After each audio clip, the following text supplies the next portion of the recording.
So, so I wanted to ask, I'll start asking you something there, Don. You said you went to a card show today. Is that right? Last weekend. Last It weekend. was a flea market. So was it a Still City kind of show or It was called Mainline. I think they're out of Philadelphia. what was the turnout like as far as vendors and then people like Yeah, they were about actual vendors. No, people it who was want a to pretty come. good show. It was there were a lot of guys from the National there. Okay. And big time autograph signers, Lawrence Taylor, Joe Green, Tony Oh, wow. Dorsett. Wow. But it was nice. I mean, there was a crowd there, but like Mike, at the National, like here, you could talk to the vendors and have time.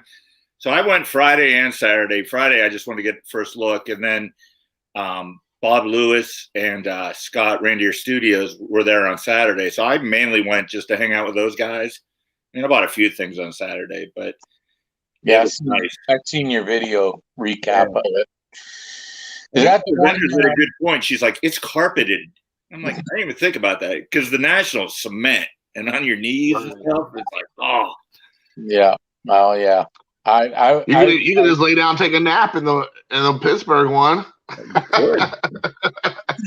Don shows up with a sleep. Right. Don's got a you just put those orange cones around you and just lay down so people leave you alone. People getting their picture taken thinking it's some display. Right. Yeah. Oh my gosh. Oh, that's so So the turnout was pretty good. You said there was some autographed guests there. The vendors were a lot of vendors you saw maybe at the National and stuff. So obviously the National happened just a few months ago, end of July. Here we are towards the tail end of September. So what we got, about 3 months roughly, not even. About 2 months, right? So what as far as you, has there any big changes in that 2-month time frame, or pretty much everybody's still looking for the same stuff, or did you see things that you weren't really seeing before? Was there more people pushing for football because it's close to the football season now, or just kind of what was the vibe, or what were you seeing? You mean in the local show? Yeah, the local show. Yeah, I mean, there was a lot of vintage, which for me is, what I was there for. Right. Sure. I mean, what I didn't see? I didn't see the young kids with the cases. There were a few, but not like the National where they were everywhere. I didn't see a whole lot of the younger kids. Pelican cases. Yeah. And I mean, there was some modern stuff, but and then a few guys just had memorabilia. So it felt like a mini National, because I went to a hotel show recently and it was terrible. And it was only $8 to get in. So, it was cheap. When you Don, just a question about that. You said you went to the hotel show and it was terrible. Do you think your expectations are higher now because you went to the National, or was it was just terrible? No, because that was my first show in 20 years. So I started with the granddaddy of shows. Right. But the local hotel one, it was all modern. There were nothing vintage. And it was all the young guys. And if that's what you like, then great. That's fine. Just for me, it was terrible. I shouldn't say the show was terrible, but right. Yeah. But so being in Pittsburgh, I was just going to ask you, when you say, obviously a lot of modern day Pittsburgh stuff's probably not very popular. As far as Pirates are concerned, I would say probably Steelers are pretty big. But do you see people really support the Pirates of today, or are they mostly looking for the Pirates of yesteryear? No one's. They don't want minor league cards. They don't want Pirates. Except for Brian Hayes. Uh-huh. We don't have anyone else. We've got Brian Reynolds, who's pretty good, but no, it's all, it's all vintage as far as Pittsburgh. And because there were a lot of Pittsburgh athletes there, like Dave Parker was also there, Madlock. There were a lot of guys there. You saw a ton of guys with helmets and stuff like that to get autographed. So that part was pretty busy. And that was on Saturday. I didn't go on Sunday. And Friday, it was 3 guys you never really heard of signing autographs. So there wasn't a big line for that. But even those lines were small, obviously, compared to the national. But Sure.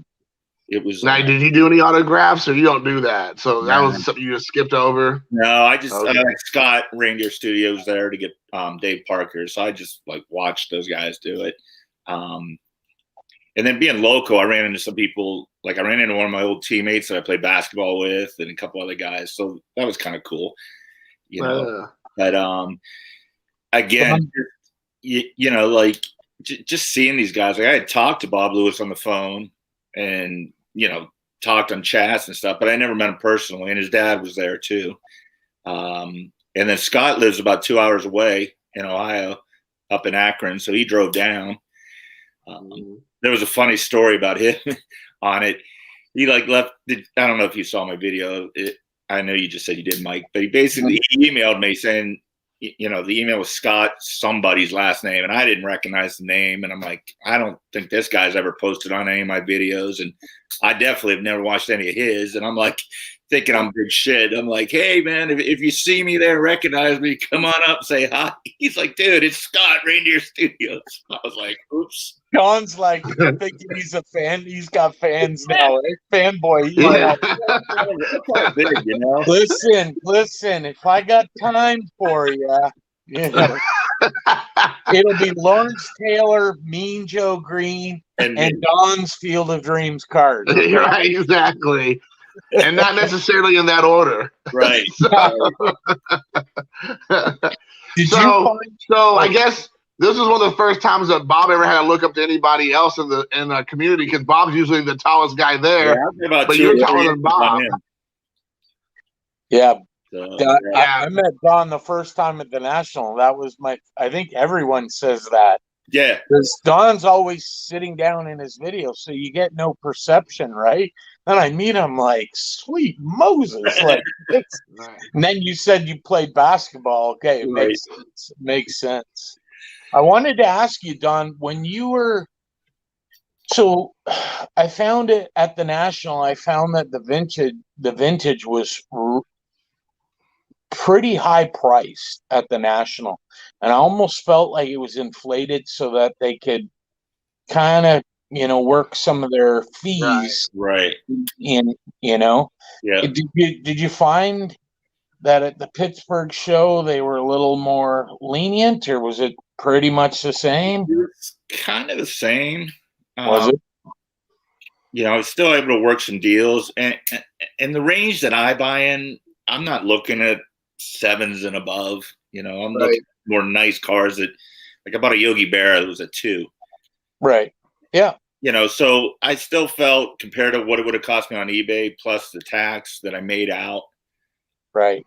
You know, on what I got. I didn't feel like I overpaid on anything, or it was like, oh man. Yeah. I didn't, you know, I try looking at comps once in a while, but when you're in there, I'm not going to sit on my phone, and maybe I should, but I don't every time, saying, you know, well, what's this worth? What's that worth? And let me ask you all this, because I don't think I've ever really asked this question, but you made a good point.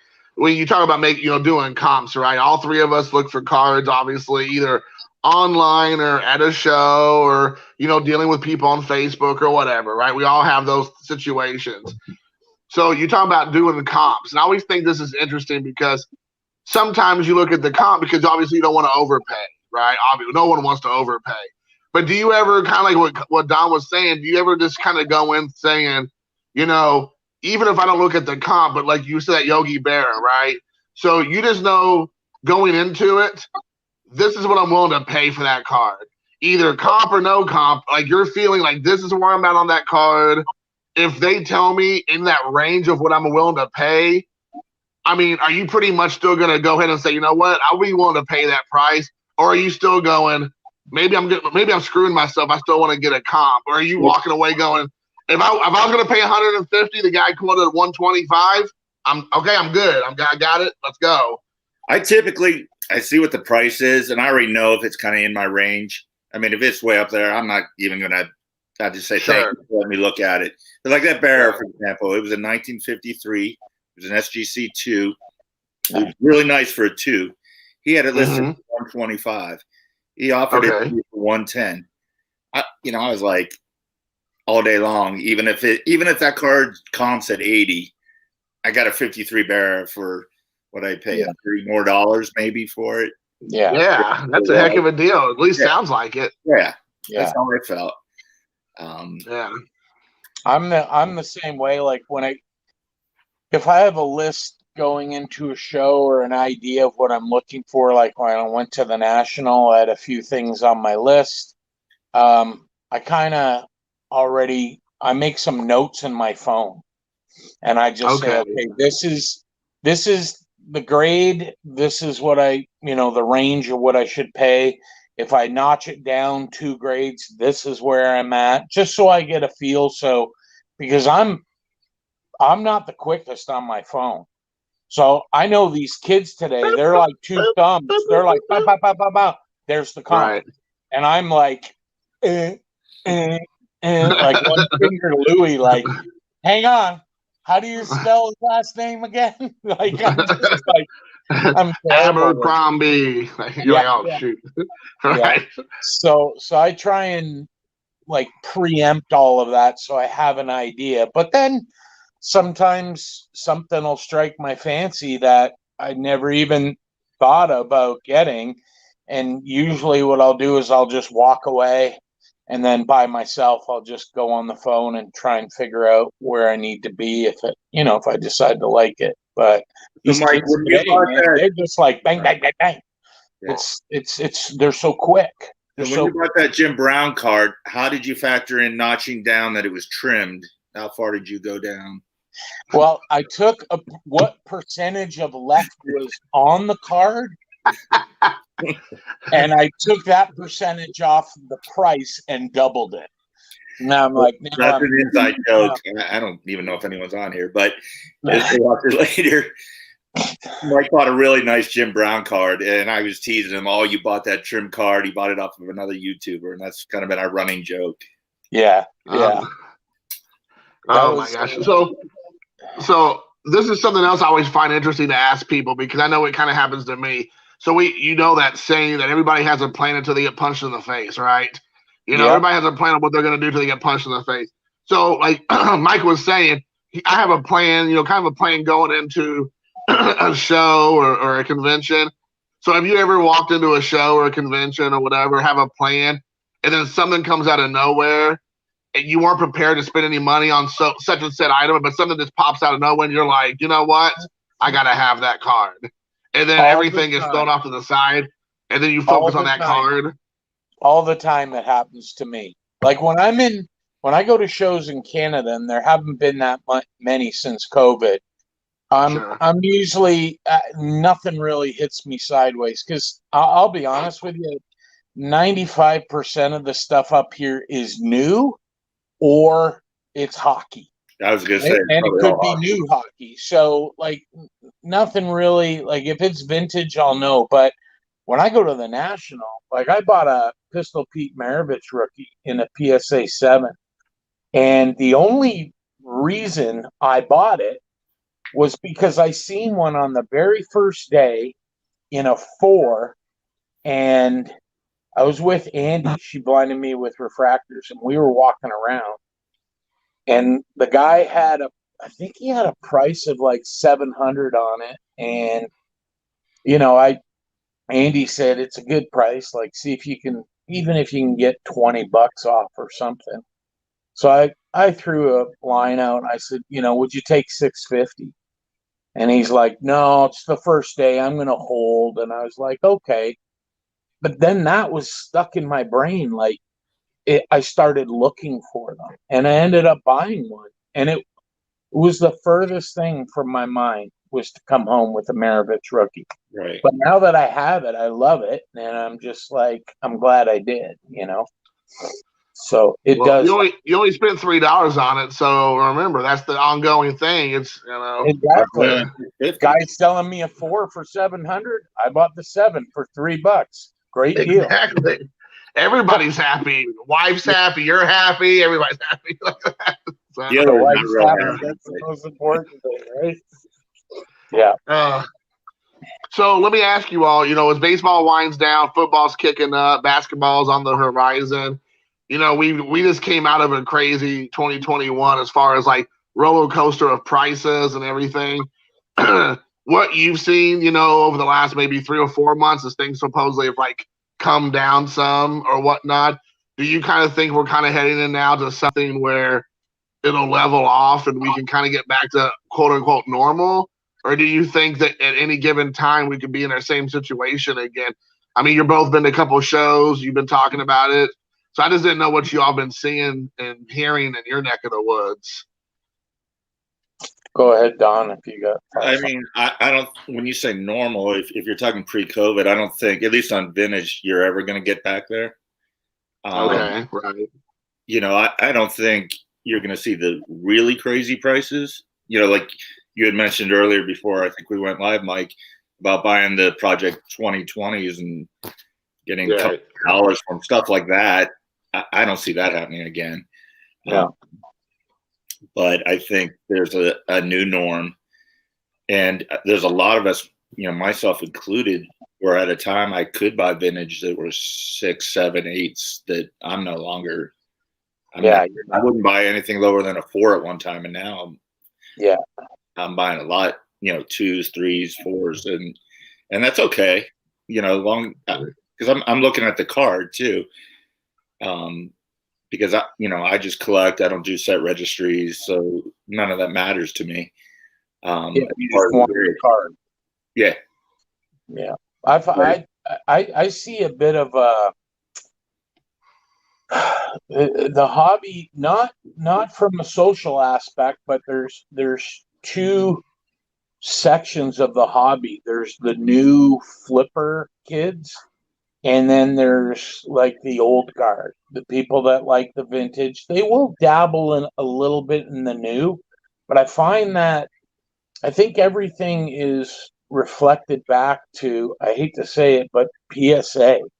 When PSA opens up, no matter what the price is, it's going to get flooded again by all these young kids that really either haven't learned that it's going to be 6 months to a year to get your cards back, because I guarantee you there's a mountain of cards that are going to be coming back to these guys, and those guys, like, they may have sold some or submitted something and missed the high end of the boat. You know what I mean? So now they just got to dump their cards because it's like, oh, this was worth $100. Now it's worth 20. Like, I need to get out of this, and they paid 25 or 30 to grade it. So I think the hobby has two sects in it, and one is the new flipper type. And as long as that group's there, I think prices are always going to maintain where they are right now for a while. Like, something drastic has to come in to really like drop the hammer on the prices. And I just don't, I think too many people are buying in high for them to drop the prices, especially with the flippers. And a lot of the old guard are going, well, wait a second, I can't make my money on the new stuff.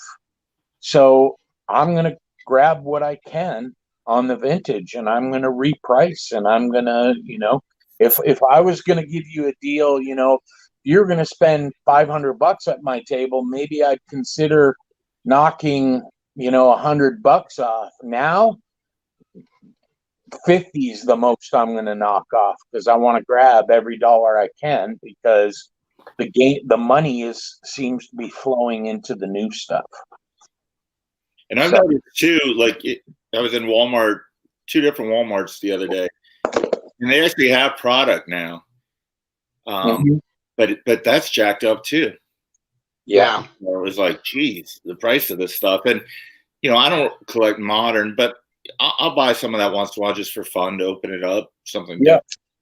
And, I was like, wow, they actually have it now. But then you see the price of it, and it's like, well, that's a really nice vintage card I could get for that.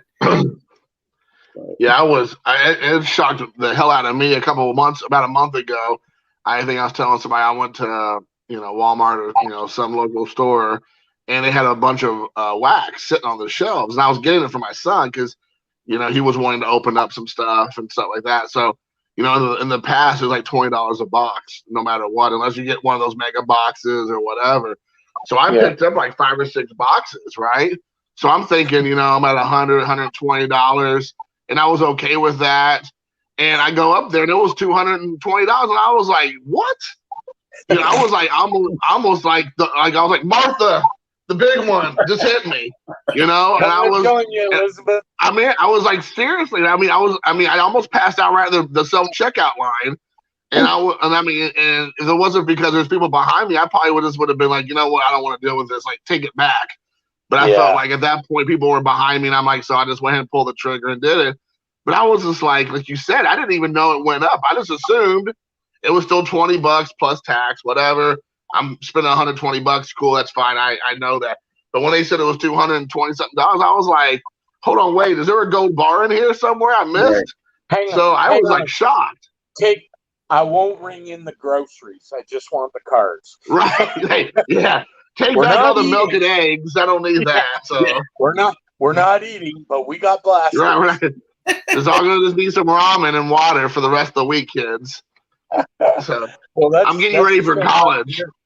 That's the same up here. Like traditionally your blasters have been $20, and in the past, with the exchange up here, we pay $30. So that's been the norm.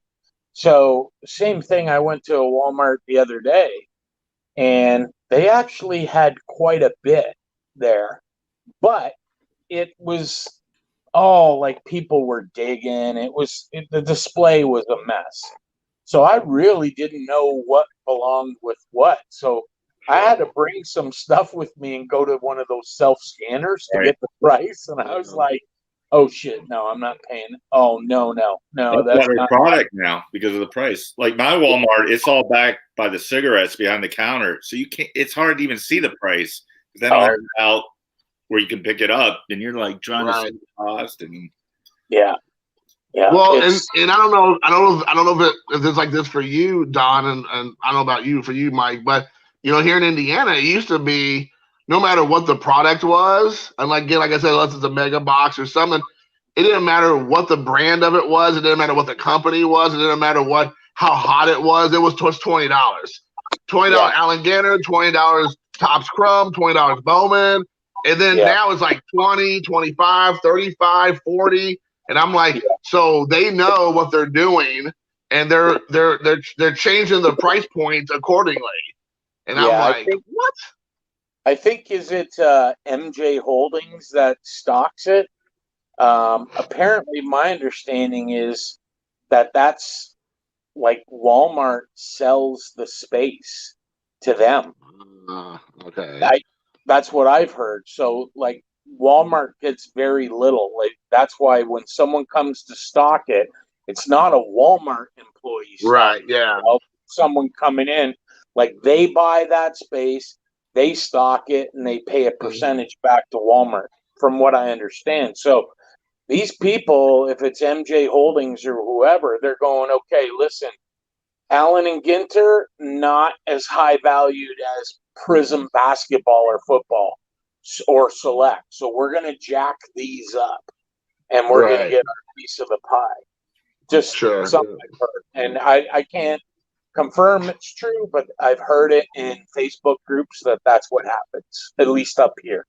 So that makes sense. Yeah, you're right.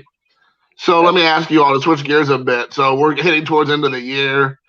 I had 2 questions for both of you guys. One, have you picked up a card that you said you were going to pick up in 2020 in 2021? And 2, what card are you looking to pick up in 2022? You want to go first, Don? I can't really say there was a card that. I mean, there's thousands of cards I wanted in 2020. Yeah, I can't really narrow it down to one card that I wanted last year that I got this year. I mean, there are some. There is a big boy that I've got on my list, and I've actually got James Elite Hunter going to look for me down at the Dallas show. I've got all the Hall of Famers from the 56 top set except for one. and that's Mano. Wow. And so if I do get that, I won't be getting anything for a while. But but that's the big boy. I'm always looking for Stan Musial stuff. His stuff. So if I can find that at a decent price and I don't have it, But I'm trying. I mean, there was there were a couple cards. Like I think I got 10 cards at the National, and 3 were on my list that I specifically went there for. It's kind of going back to what we said before, and the other 7 were like you said, oh, that's pretty cool, and I picked them up. And it goes back to the pricing too. It's like I had looked at so many of them on eBay that I kind of knew what they were going for, so I didn't have to look at the comps. And that was a Dizzy Dean, a 33 gallon Dizzy Dean. Right.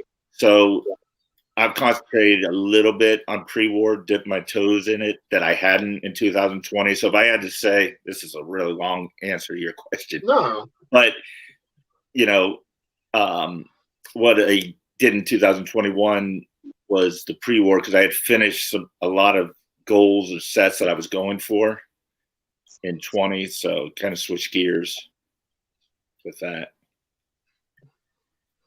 That's great. Thank you. What about you, Mike? I don't recall. So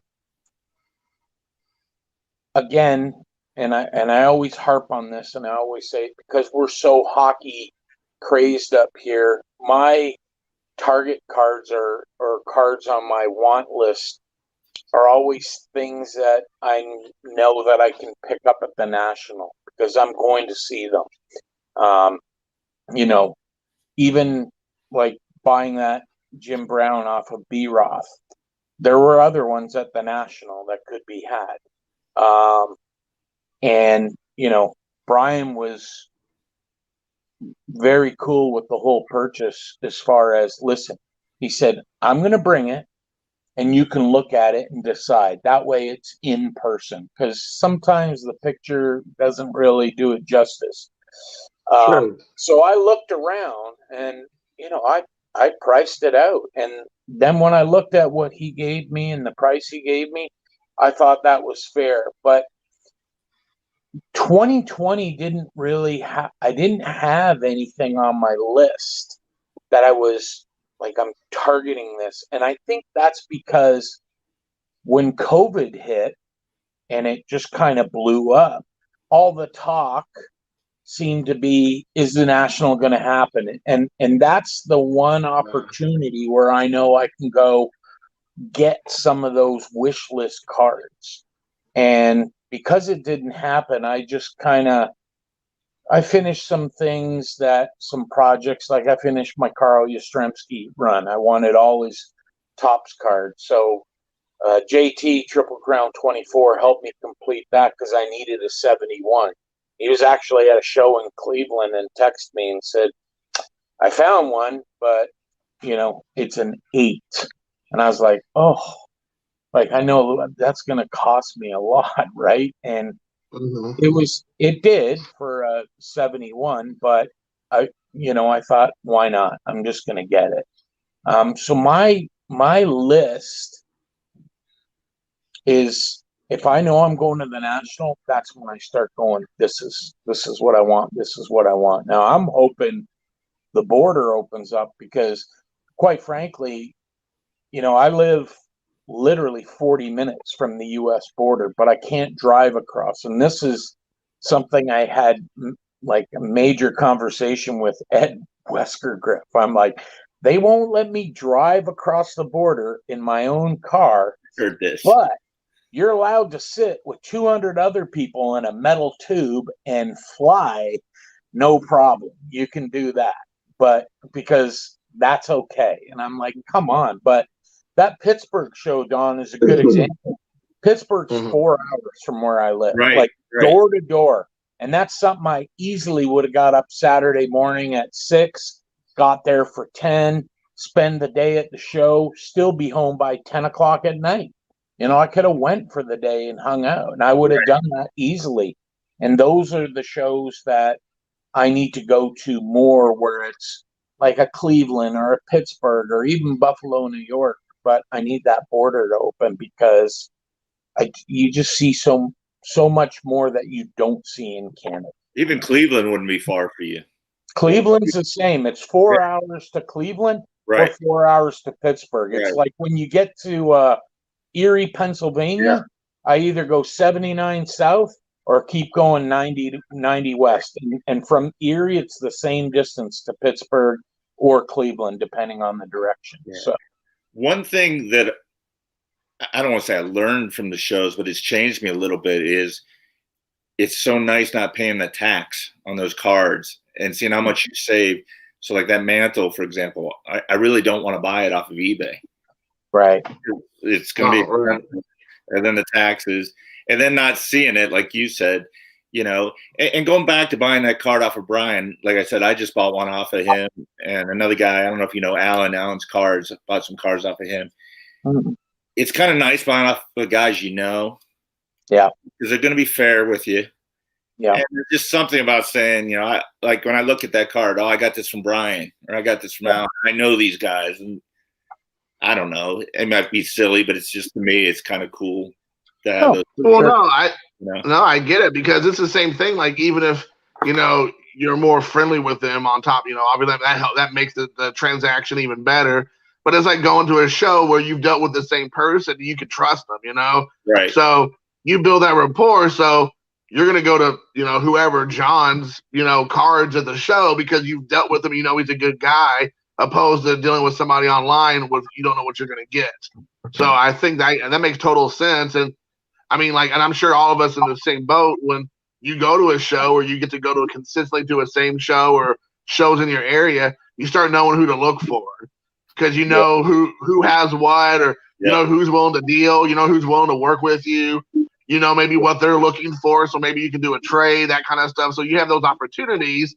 Whereas if you just, go with somebody who doesn't care about establishing any kind of, relationship with you, then it's just purely a business transaction. And it's like, sometimes you got to do that anyways, but rather it's like you said, it's a lot nicer when you can do it with someone where you can feel like you're both benefiting from it and can enjoy that transaction more. So, yeah. And I think they enjoy having their cards with you, like Alan was like, I know he gave me a great deal, but he's like, I'm happy that these cards are going to your collection. I know you, I know how much you appreciate these cards and they're a nice addition to your collection. That makes me happy that you have these cards that were once mine, Right. They're in a good place and a good home. They're not just going to be just, no one cares about it. So I think that's good.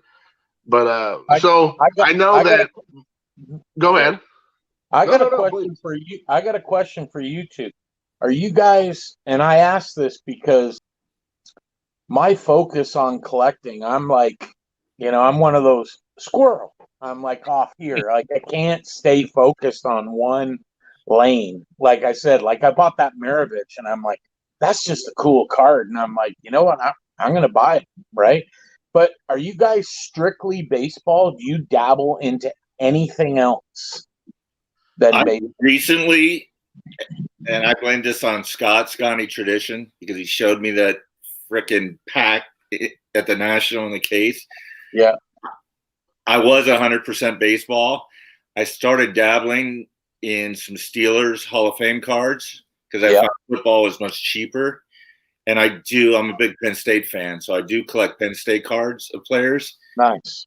And there's one hockey card I want, and I'm not a huge hockey fan, which is Lemieux. His rookie. Yep. Yeah. I would like to add that to my collection. Now, the reason I asked that is, and how about you, Jason? You're just strictly baseball? Yeah, I mean, I do wrestling, as you know, but I mean, luckily wrestling's like taking a huge dive recently, so prices are way back down to post-COVID or pre-COVID stuff. So, unlike what you all were saying a few moments ago, where like Don was saying, like for at least baseball, we're probably never going to go back to the olden days of baseball card vintage being like reasonably priced. That ship's probably sailed. For the old wrestling cards, shockingly, I mean, aside from a few of the goats, everything's pretty much bottomed out. So to answer your question, it's like 99% baseball, then a little bit of wrestling. Yeah. What about yourself? I can't stay in a lane, Jason. I really can't. I know you're like boom, boom, boom. It's Yeah, like Frogger. Yeah, I am. I'm literally like, and I'm just, as of late, since I bought the Jim Brown at the National, I also bought the Gale Sayers, and now I'm on a football kick. And Don's right. Like, I still love vintage football, and he's right. Like, it's so much cheaper, so much cheaper. Like, I mean, you get into the Jim Browns and, you know, certain cards of theirs that can be astronomical, but, you know, you can go buy stuff like a Lynn Swan rookie card, and it's not going to break the bank. You know what I mean? I bought a John Henry Johnson, who played for the Steelers in the 60s, and he's in the Hall of Fame. Yeah. I bought a 1964 PSA 9 for like $60. Yeah. I was like, I would never get a 64 any baseball player in the Hall of Fame for $60. Yeah. Here's where I dabble with my Penn State guys. So, oh, nice. Like all these guys played, but most of them now are, you know, in their Penn State uniforms. Except I'm not showing one with Penn State uniforms, but there's no Jerry Sandusky card in the shower. Oh man, don't go there. He's in the jail right up the road from here, though. So what? He's in the prison that's right up about. Is he really? Yeah, he really is. Well, there's actually, you're a Penn State fan. How long have you been a Penn State fan? Like, followed them? So I went to school there. Okay. But I was a huge Pitt fan growing up. And then out of high school, I went to Penn State has a bunch of branch campuses, like 20 of them across the state. And I went to one of them purely because they wanted me to play basketball. Right. And I figured I'll go there 2 years because it was only a 2-year school before you transfer to the main campus. And then I'll go somewhere else. And then after 2 years, I had enough and really wasn't good enough to go much farther. Right. You sort of get brainwashed. Like I got up there. And so for me, it's been 30-some years now. Okay. But when all that Sandusky stuff came down, like it was crushing. It was just, are you kidding me? Like, yeah, it came out of left field. And I don't want to get on a tangent here about Paterno because at the time I felt he had stayed way too long to begin with. Yeah. Like, I can't believe this. He's done so much good. There's no way he knew. Where now I'm like, how did he not know? Right. Yeah. And just like you watch, you know, I'll go on old games on YouTube and I'll see Sandusky on the sideline. And it's like, oh, God. I know. It's well, the reason I bring it up about Penn State is that couple things. My daughter was a hockey player through high school, and she was recruited by Penn State. Okay.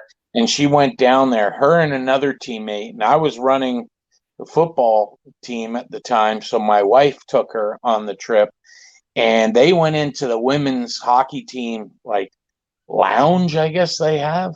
And, you know, it was all leather couches with the Nittany Lion embroidered in it. And the other father said, like, how does the hockey program like get all this? I know how and the coach was like, from the football team.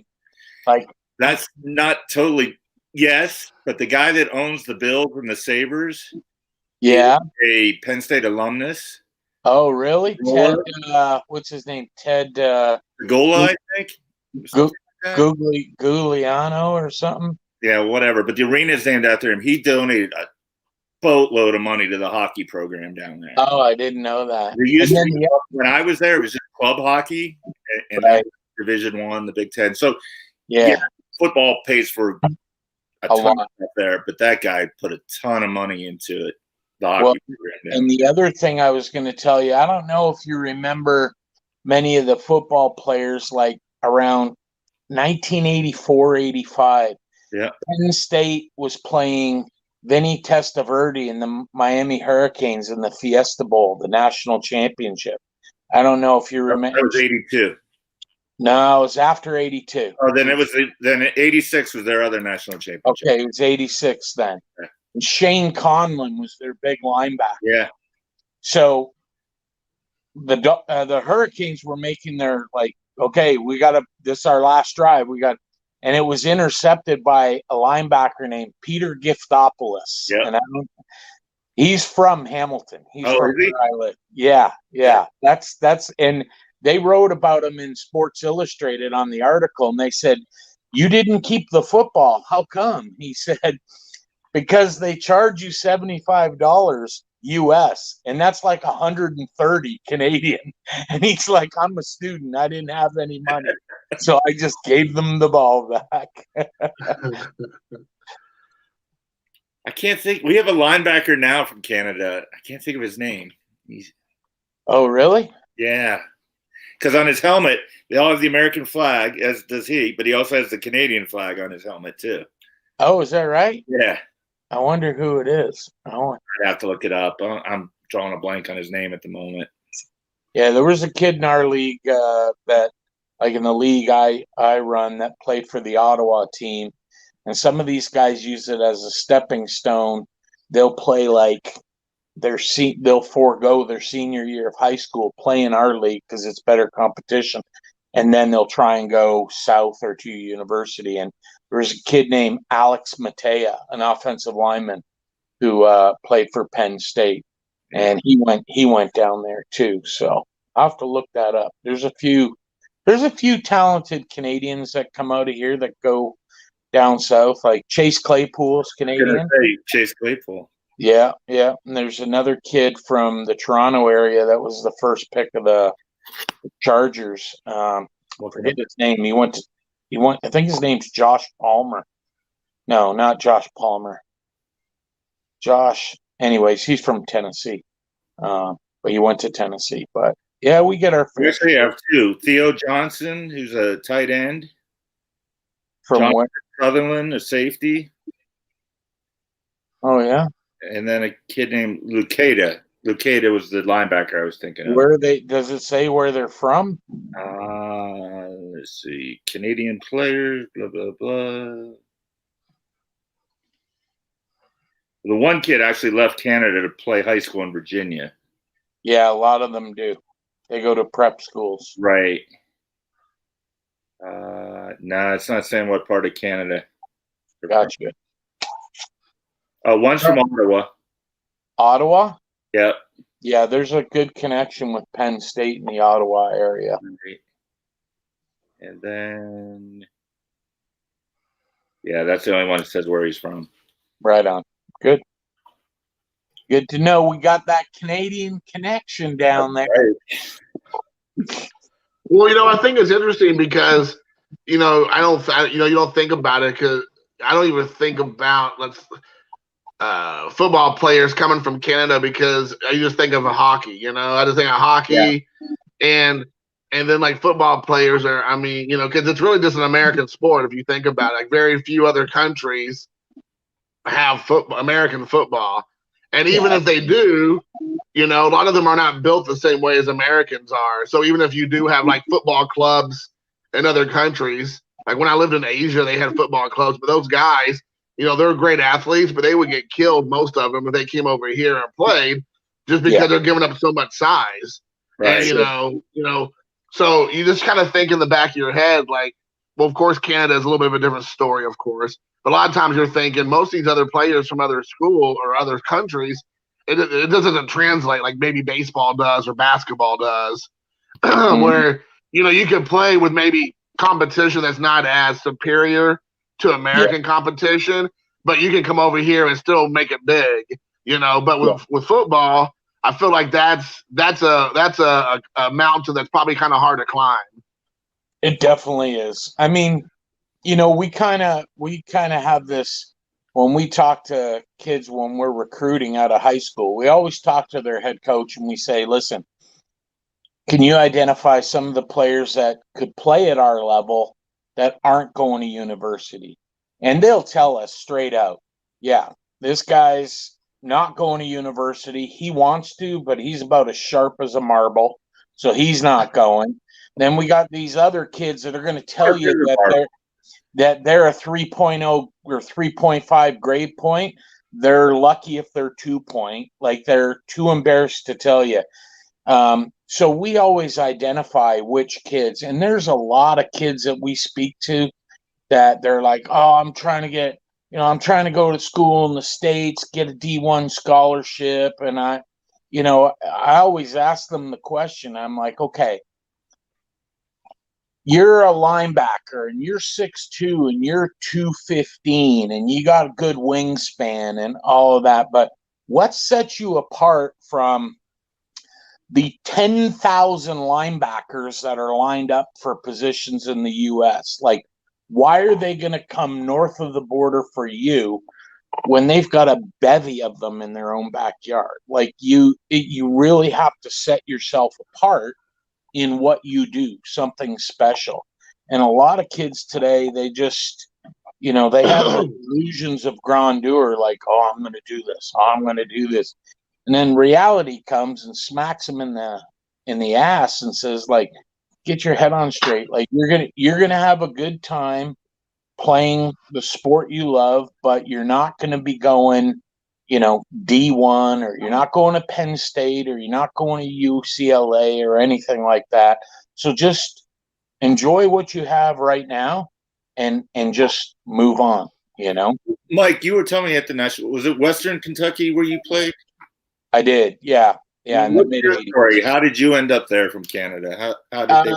Like, on a fluke, to be quite honest with you. Like, I had some offers to go to Canadian schools, a lot of them, but they don't offer scholarship. Right. So I told my high school coach, I said, listen, my parents are very blue collar, not a lot of money, can't afford to go to university here. So, the league, the team that I run is called the Hamilton Hurricanes. And I said, maybe that's the route I should go. Maybe I should just play there because, my dad just basically said, like, listen, your mom and I can't, if you want to go get student loans out the wazoo, knock yourself out. But we just, we're trying to raise you and your sister, and, you got to figure it out. Right. So I talked to my coach and he said, well, let's put some game film together and see if we can get some sniffs, and I did get a few sniffs, like Western Michigan, Appalachian State, but they weren't full scholarships. They were partial. Like, one would give you tuition but not board, and one would give you board but not tuition, and you're an international, so your tuition's even more. So I was like, oh, this isn't going to work. And then Western Kentucky, there was a Canadian there who they for whatever reason, and they weren't Division I at the time, they were known as Division 1A. And they asked, they gave me a call and wanted, more information. And next thing I knew, I went down there for a visit. And you only get 5 visits, and that's the only visit I took. And they offered me a full ride, and I was like, I'll take it. And they're like, no, it doesn't work like that, son. Like, there's National Signing Day. And I'm like, I don't need that. I'm telling you, if you're paying for it all, I'm here, right? Right. Like, you don't understand. NCAA says you sign on this day. There's 2 signing days each year. Right. That's when you sign, and you sign in front of, your coach or your principal from your high school and your parents or whatever. That's when you do that. And I was like, yeah, but like, I'm in. They're like, that's great. That's great. Good. But you gotta wait it out. So that's how that came about. That's cool. Yeah. That is really, I never knew that story. That's awesome. Yeah. Wow. You went to the same school that John Carpenter went to. Pretty cool. Pretty cool, for sure.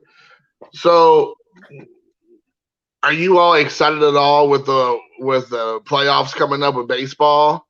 Are you all watching much of it, or not really keeping up with it at all?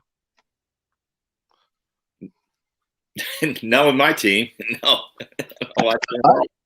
Yeah, but you knew that. You knew that after day 2, after the start of the season. I think you knew it in January. Don's like, opening pitch. We're done. Yeah, exactly. And maybe next year. We're trying to get the first pick in the draft. I don't even know if we're even that bad. We screwed that up too, I think. But that's what I'm about right now. Yeah. So we're in the hunt. Like, I just kind of, we got our ass handed to us by the Yankees today, but thankfully the Blue Jays lost. But quietly, Seattle's creeping up. So I'm following it, but I'm not. I gotta wait till like it's clinched. How are you not a Blue Jays fan, Mike? You live right down the road. I'll tell you why. Because I became a Blue Jays fan watching Game 6 of the '75 World Series when Fisk willed it out. That was my first game I ever watched. I was 10 years old, and I'm like, "That's it. I'm a Red Sox fan." And then they lost Game 7. Right. And then 2 years later, the Blue Jays joined. Okay. As an expansion team with Seattle. So I was already like, no, I'm staying. I'm a Red Sox fan, right? That's my team. I've always said, and I've said it to my kids, never switch allegiances. Doesn't matter how bad they are, never stick by your team. And it's funny you point at the Pirates hat. My son's a Jets fan. Okay. I'm like, what? Like, how is that possible? Like, and he's like, nowhere to go but up. Yeah, so my father-in-law is a big Red Sox fan. So, What was it, 94 when they won or not 94, 2004 when they won their first World Series? Yeah. So I was watching the games. I was rooting for them, for him. Mm-hmm. And I was like, you know what? I'm going to make the Red Sox my American League team. Nice. But it's not the same. Like, I couldn't rev up the passion for them that I had for the Pirates, even though we stink. But it's like I've liked the Pirates since I was 9 years old. Yeah. And I tried, and, I rooted for them because of him, but I just couldn't get into it. Like, it was like, it's not the same. You can't force yourself to, at least I couldn't. No. You can root for a team, but you can't, I know it, you can't self-absorb yourself with it. Like, you're just kind of like, yeah, good for them. And then you move on, right? It was like they won that World Series. And I was like, I don't care if they ever win another one. He got his World Series that he wanted. And of course, they did. But it's funny. In 2004, when they won, like, I was like elated. I couldn't believe it. And I kid you not, I was so I'm on marriage number 2, and my ex-wife texted me the next day after the Red Sox won the World Series and said, "Hey, Mike, I see the Red Sox won the World Series. Congrats." Like, that's my ex-wife. We had been split up for like 10 years. Talked to her like very sparingly. Anything to do with our girls, that was about it, right? And I get a random text. So that kind of, to me, I was like, okay, she knows I'm a diehard fan. Right. That's pretty cool. Yeah. That was about the only cool thing she did after we divorced. No, that's hilarious. No, you're not. She's like, no, you're not. I am. She's a good mother and a good person. So things just didn't work out. So, right. I think with baseball, I'm sure maybe you all agree or not agree. If your team's not in it, it's really hard to get excited about baseball. I feel like with football and basketball, maybe hockey too, like, even though if your team's not in it, it has a different feel to it. But with baseball, I just can't get as excited if your team's not in it. You kind of like what Don was saying, like, yeah, I'll watch. I just kind of keep up with it. And when it gets closer to time of like the World Series or whatever, then I might kind of pick up on it again and kind of see what's happening. But if your team's not in it, I just don't feel like I can watch other teams and be as invested in it. But if I'm watching a basketball game or a football game, a lot of times, even though I might not have as much invested, I do seem to enjoy that more. Maybe because the pacing's different. Maybe there's more stuff's going on. I feel like I'm more invested in that than I am as like a random Minnesota Twins Kansas City Royals game. I'm like, okay, I don't care. College football is the one where I can watch other teams. Like right now, I'm watching Oklahoma, West Virginia. Yeah. Yeah. And my wife went to West Virginia, so I root for them. But also Oklahoma's ranked ahead of us, so I'm rooting for them to lose. But I can watch other teams, Right. and like obviously the basketball tournament or the college football playoffs. If my team's not in it, I'm still really into that. Where, Right. like you said, the other sport, that's the one sport that I can get into. Yeah, I'm the agree. same way. Like, I can't. Like, if the Red Sox are out, I'm just like, my son always goes, "Well, who are you going to root for now?" And I'm like, I don't really care. Yeah. Like, I kind of, I'm like, okay, on to next season. If my team's out, it's kind of like I'll watch and, half-ass. Like, I become like, Don, how you feel when you say, oh, the Red Sox became my American League team, but you're kind of rooting not like Right. like it's not the end of the world if they lose. And Right. that's the same way I get it. If my team's out, I'll watch it, but I have to agree that with Jason, the fast pace of like basketball or football, I can watch. Like, I can watch I'm a Cowboys fan, but I'll watch the Super Bowl if the Cowboys aren't in it. Right. Like, I have no problems with that. And same with college sports. I don't watch college basketball all year, but when March Madness hits, I'm glued. Yeah. I find that to be some of the most entertaining sports there is. Oh, it is. Yeah. Oh, I agree. Yeah. And even go ahead, Jason. I was just gonna say, and I'm sure you both would. Everyone understands this. Is that when you're from a specific state, it's usually kind of cool if you have multiple teams from your state represented in the play. In the March Madness. So I enjoy that because like, I'm an IU fan, but I also like Notre Dame, and there's Purdue, and there's Butler. So it's like you're just rooting for your number one team if they're in it. But after that, it's like, well, I still want Indiana to do well. So the other Indiana teams, you want to see other Indiana teams. I'm sure maybe you feel the same way with Pennsylvania. I don't know. But I think there's a little bit of that in there for me, that I want to see Indiana do well against the nation, opposed to getting dropped in the first round, and then I'm like, now I guess I'm excited about Oklahoma, or whatever. So yeah. But which with baseball, I really like, after your team's out, it's out. There's no other teams to really root for, really, for me at least. So no, because even like my father-in-law, he'll be like, well, I'll root for the American League team. And I'm like, I'm not really a National League fan. I'm a Pirates fan who they happen to be in the National League. Like, right. I don't care if the National League team wins or American League. And I think, go back to March Madness, I think a lot of it too is most of us, I'm assuming, we all have our polls and our brackets, and that keeps you involved too. I agree. That's a lot of interest too. I find I can stay interested if I'm in a pool or in a bracket or something. Then I'll be like, that keeps me going. So a couple of years ago, go ahead, Mike. No, I was just going to ask you with you, because it came up today. My son and I were watching the Wisconsin Notre Dame game, and my son watching that one too. Won that game? Yeah, Notre Dame. Notre Dame did. It was 10-10 in the third, and then Notre Dame just like put their foot on the pedal and just took off. Like 2 pick sixes in the final 3 minutes. Oh, really? Like, right. Oh, yeah. They just. It ended up being like 34-10 or something like that. It was 34-13, I think it was. 34-13, yeah. But the question I was going to ask you, Jason, is so you're a Hoosiers fan, and how close are you to the university, like Indiana University? About an hour and a half, I would say. Not far.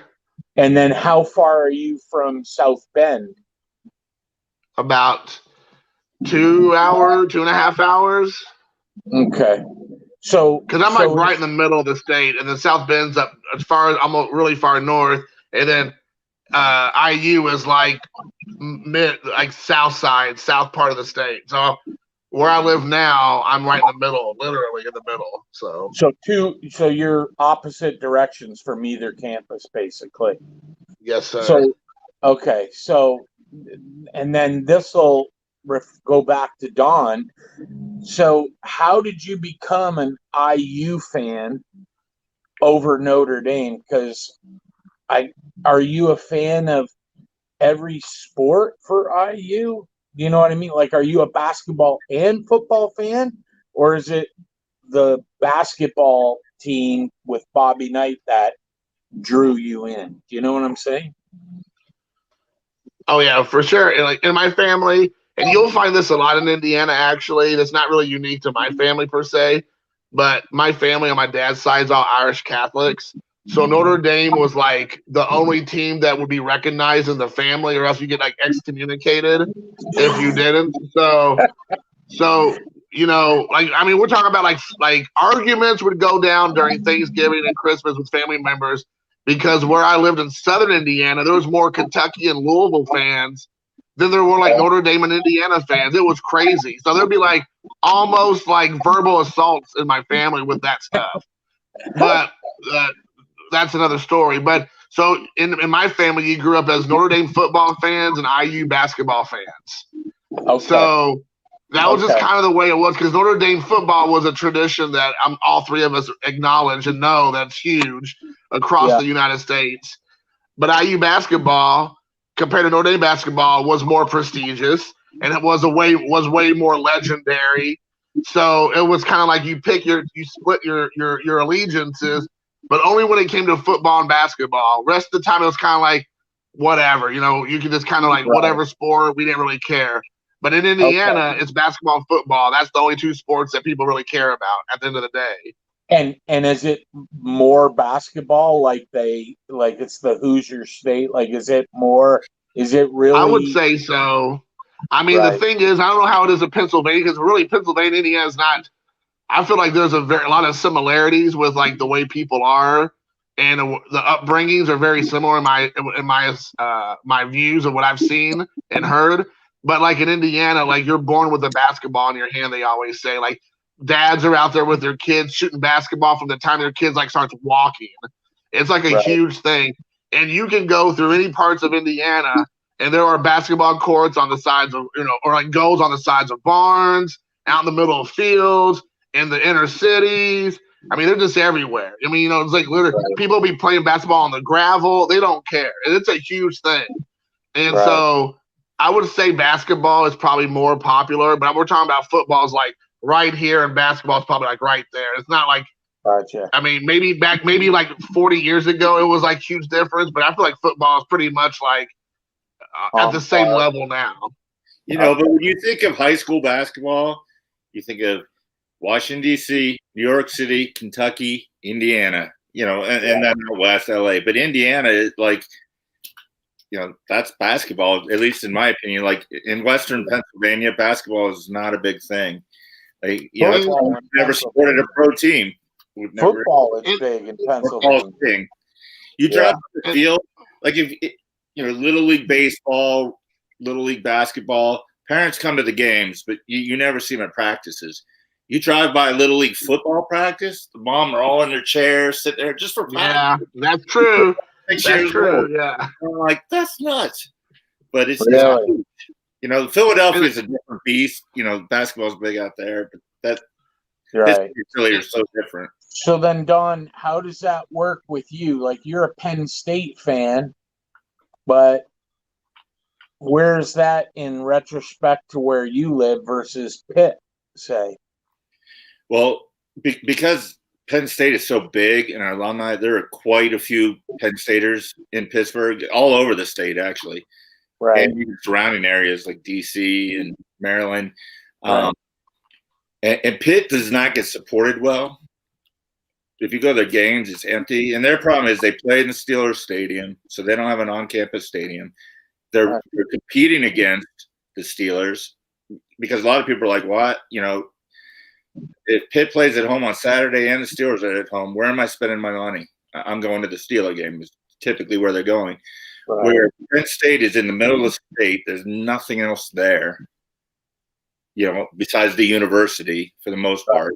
So it draws that. And, my brother went to Pitt. I hate Pitt. He hates Penn State. Like, we go at it. Right.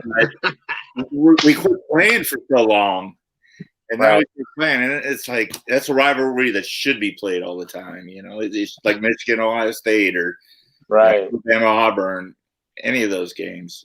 And So is it so are you in Pittsburgh yourself, Don, or I'm suburbs? 7 miles. I'm in the suburbs, but I'm 7 miles from the city.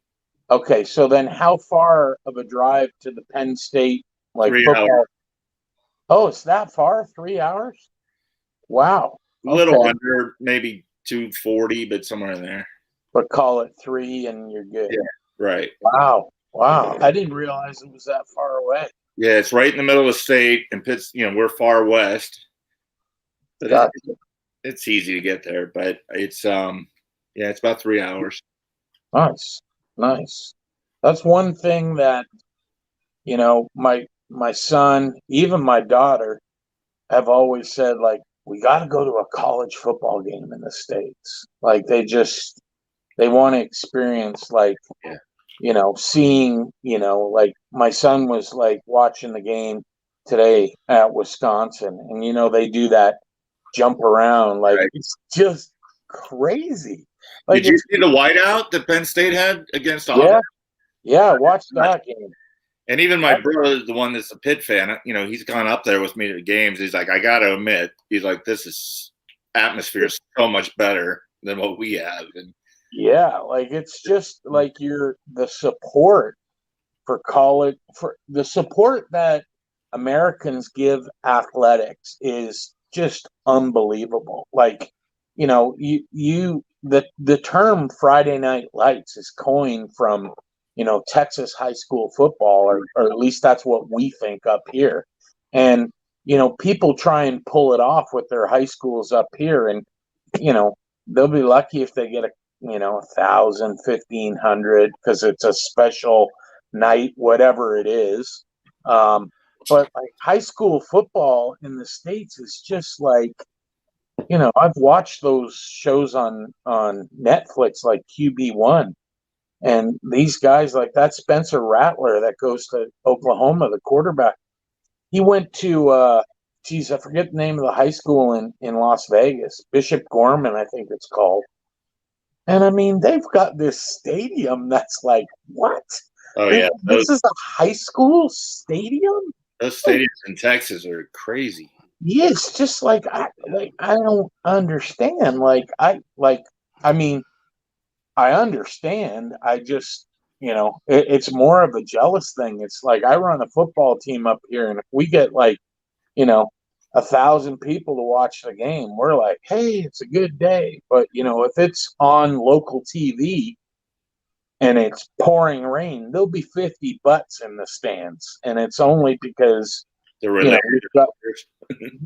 they've got skin in the game, right? Like they're there to support their son, or it's their girlfriend, or whatever, But I just see it in the States, and I'm like, man, it's amazing. It's amazing. So I'm going to ask you this.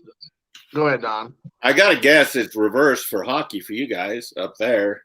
I mean, it's got to be only at the pro level. Really? Like, yeah. So junior hockey in Canada is like, you guys have like university hockey, like Michigan's got a good program, Boston College, Wisconsin, they have good hockey programs. Well, the equivalent in Canada is called Junior A hockey.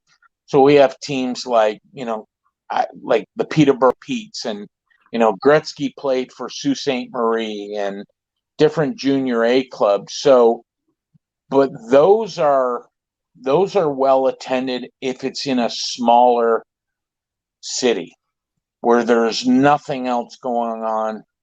There's nowhere to spend your entertainment dollar. It's like, hey, we're going to the, Sarnia Sting game right across from Detroit, because it's the closest we have to a big time team in any sport. Mm-hmm. So it's heavily supported. But like, we have Junior A clubs in the Toronto area that they don't draw anybody. No one, like, city of like 3 million in Toronto, you put a junior hockey club in there, you might be lucky to get like 3,000 people to a game. Like it's got to be pro up here. And if it's not pro level, it just people aren't into it. The support isn't there. I wouldn't have guessed that. Yeah, and it doesn't matter that it's hockey either. Hockey. If it's the Leafs or the Montreal Canadiens or even the Western clubs or even the Ottawa Senators, for that fact, yeah, they get good crowds. But if it's junior hockey or non-professional, we don't really support that as well as you guys do. You guys seem to support it. It's like you said, you go by like a Pop Warner field and everyone's got their lawn chairs out watching practice. You know what I mean? I mean, I'm not even kidding you when I tell you this, guys. And I don't know if this is like if Don has seen this a lot at all in Pennsylvania, and anybody else, but in Indiana, you go back to what you're saying, like a Friday night basketball game is usually almost sold out. And it's because it's so popular, and it's just like we're talking about, a whole high school basketball gym, whatever the maximum capacity is sold out. Like 3 or 4 out of the 10 biggest high school basketball gymnasiums are in Indiana. And when there is any decent two team, we're talking about it sits like up to 3,000 to 5,000 people. It is filled, and they're called field houses in Indiana, and the court's at the bottom, and the stands are up here, and you're down looking at the basketball court, and we're talking about it's just a sea of people, and that is normal on a Friday night, and it doesn't even have to be, the game doesn't even have to mean anything. It doesn't even have to be like the high school play. It could be just like November 30th, 2 teams, rival teams across town or whatever, and we're talking about maximum capacity. It is otherworldly with football games in the town I live in. I don't want to say the town I live in. I mean, you all probably know where I live, but you all know you know where I actually live. But I live in a small town in Indiana. There are tailgating at the high school stadium parking lot before the game, and then the game is completely hometown team. The bleachers are filled to the brim, and the opposing team is probably 2/3 filled. And I mean, and there's like, when I say tailgating, we're talking about college tailgating, there are adults and their families out there kicking back, brewskis, whatever. I mean, it's just like, it's otherworldly. That's what I'm talking about. That's the kind of support I'm talking about. Like, so I'll give you an example. So I go to, because I scout high school football age high school age players for football. Find out. I'll be sure to send my son your way in a couple years. Yeah, for sure. And and I literally go to some high school football games, and kids they do this thing at Canadian high schools where you buy out early, because maybe they don't do the game. Sometimes these teams in Canada, they play their games during the day, like a Thursday afternoon at 1.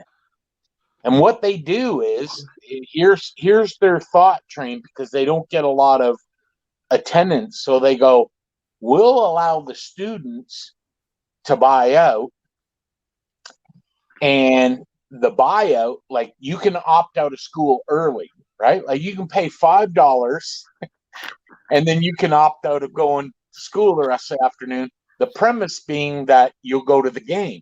Right. Well, those kids pay $5 and they go home. Yeah, exactly. They're like, peace, I'm out of here. Hey, you going to the game? No, I'll meet you online. We'll play some Halo or something like that. Like, you know what I mean? Like, that's what they do. They don't go to the game. I go to the games, and sometimes there's, parents, if they can get off of work, to go watch. But high school games, there's some Friday night lights, or even Thursday or Friday. They never play on the weekend whatsoever, because the difference here is the coaching staffs are also faculty. Like, most of them are teachers at the school, and the teachers here are so, I don't want to say they're militant, but they're like, no, we're not. No, we're going to play the game, it's going to be during my work hours. So we'll play at 1. The game will be over at 3:30. That's when I'm supposed to be out of school. So that works perfect.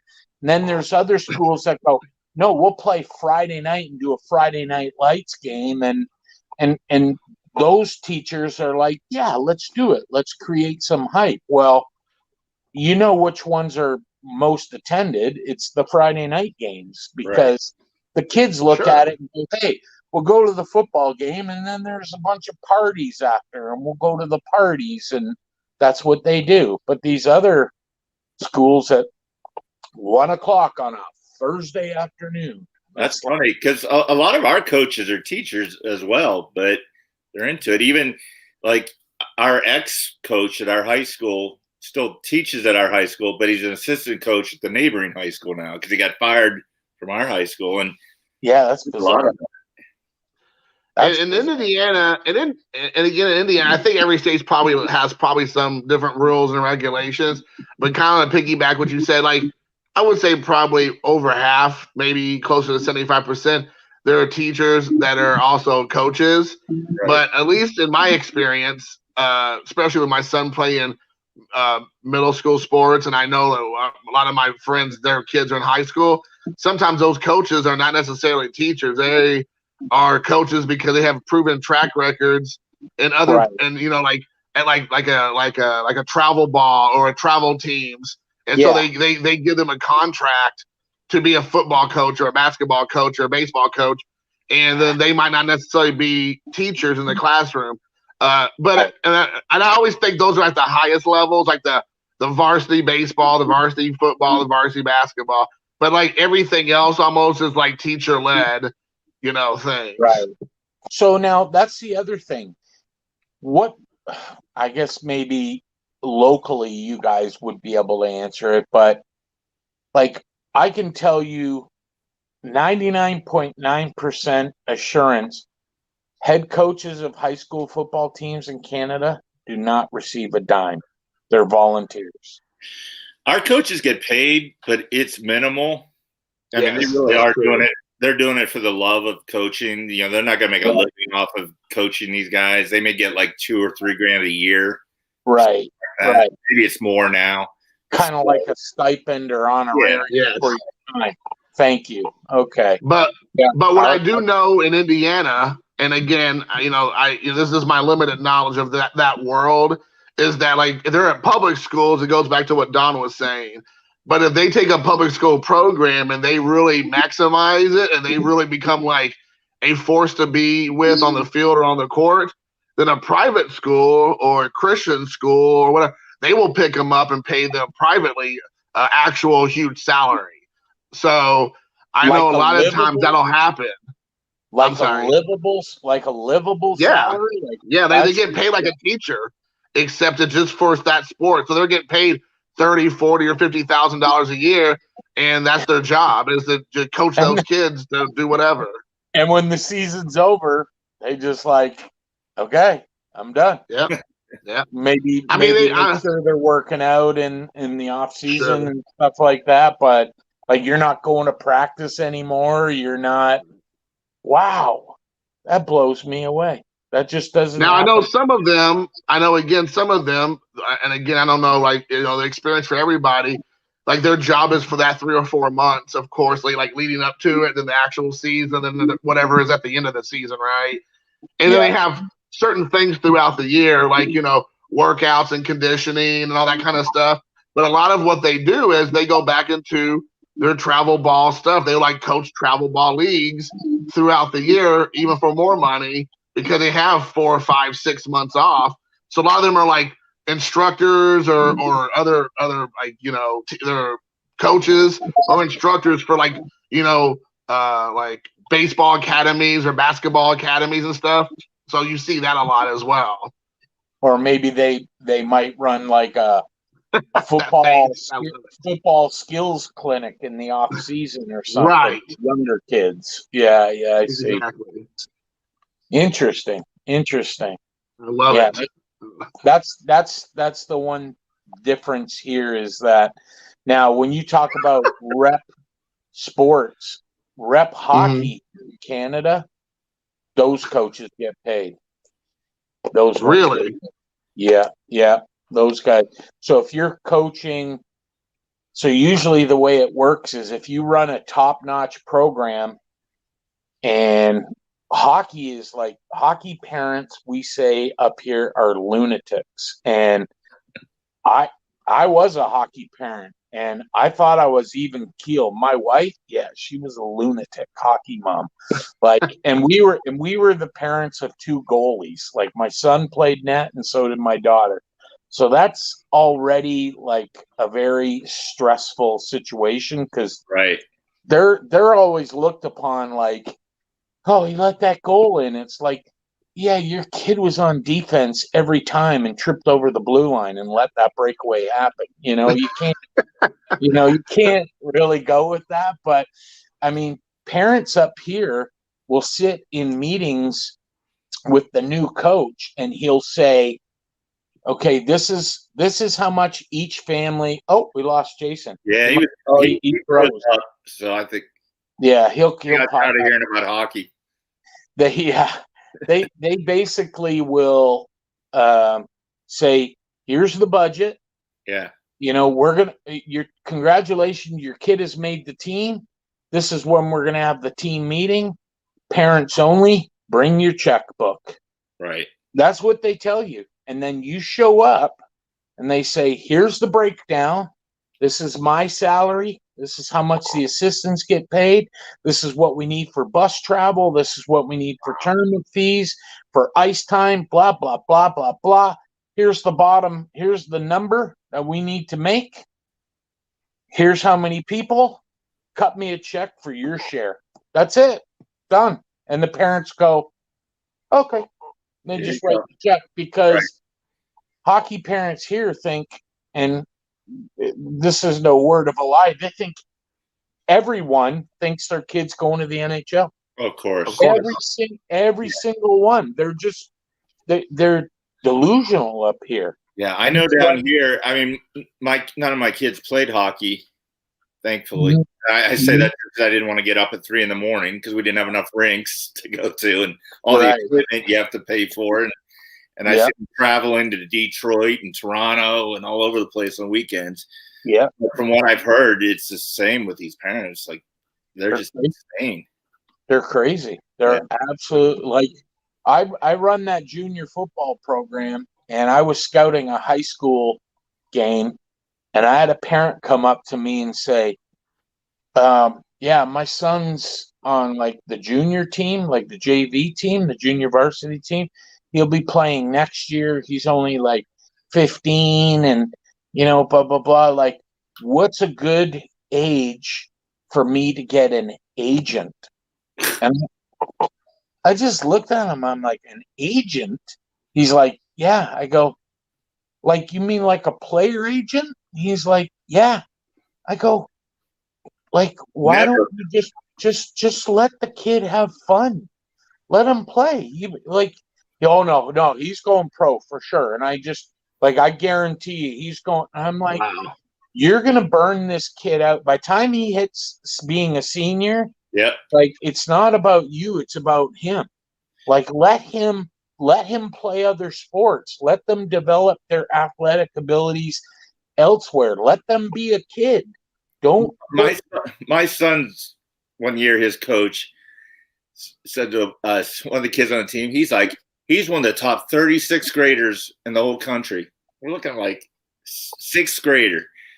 He's not even the top 30 in Pittsburgh, or even, let alone the country. And it's like, sixth grade, this kid could end up being 5'6" by the time he's 18. Like, in other kids, like, how do you rank a sixth grader? Because you say, oh, you get the subscription to like sixth grade USA athletes. Right. You get that subscription, do He you? was dead serious too. What are you talking about? When people say that shit, I'm just like, are you kidding me? Like, sometimes parents just let them be kids. Just let them. Now that kid is a sophomore, and he right. plays basketball. Right.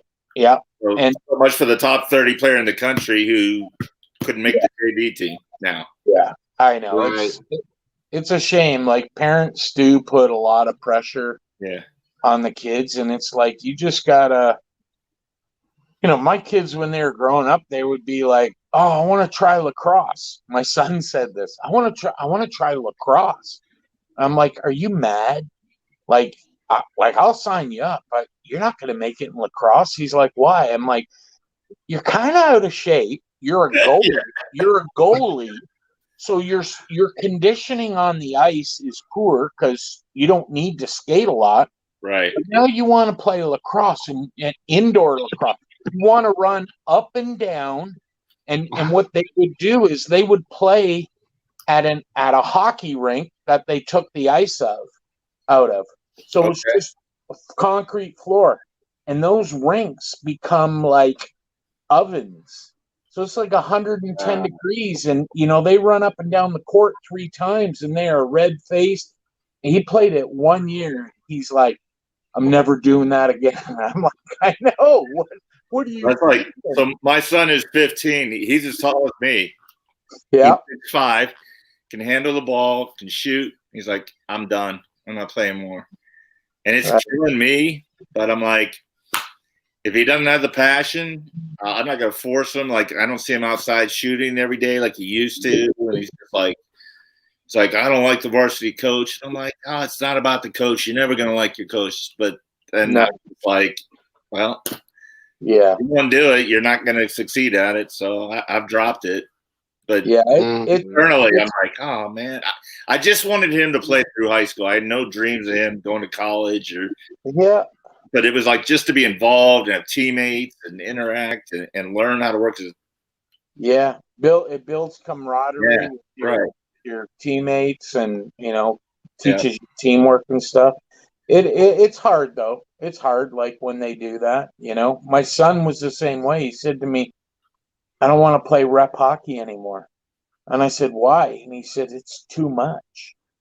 It's just too much." He said, "I'm not going anywhere with this. Like, no junior teams are scouting me." And he was about 15, 16. He's like, "Why don't I just play, recreational house league hockey? That's what my friends are going to do. Right. They showed up, they had one practice at the beginning of the year. Coaches met them. They said, "Guys, we're just here to have fun.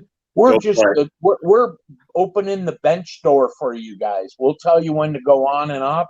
That's it. Just have fun." Right. My son said, "This is the best thing I've ever come across. Why did you ever let me?" I go, "You wanted to try out for this. You wanted to follow your buddies. Wherever your buddies were trying out for this team, you wanted to go there. Your buddies were trying lacrosse, you wanted to go there." Right. So you let your kids do it, but eventually they figure it out and go, yeah, "I'm done," or they just keep going. Yep.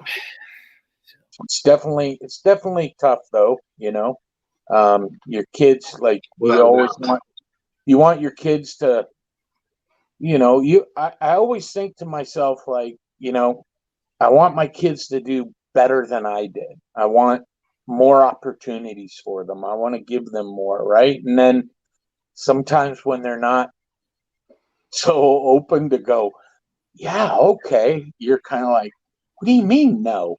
What do you mean you don't want to do it?" Like, Right. "Are you kidding me?" Like, and it was the same thing with my kids. Like when they both, said, "Don't want to play hockey anymore." And I'm like, "Huh?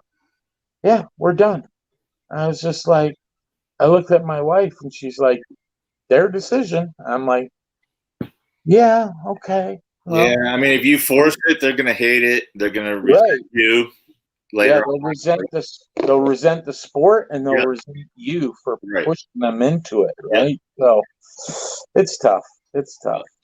Yeah, that is tough. Well, hey guys, we'll go ahead and cut it off there. It's been an hour and a half, and I want to respect y'all's time. So thank you very much, Mike and Don, for hopping on. Well, thanks for having me. Yeah, Jason. absolutely. Thank you. It was a pleasure hanging out with both of you. Always fun. Anytime. Yeah, it was a lot of fun. We'll do it again, maybe here in a couple of weeks. Sounds good. All right. Take See you guys care, then. Take care. See you. Bye. Bye now.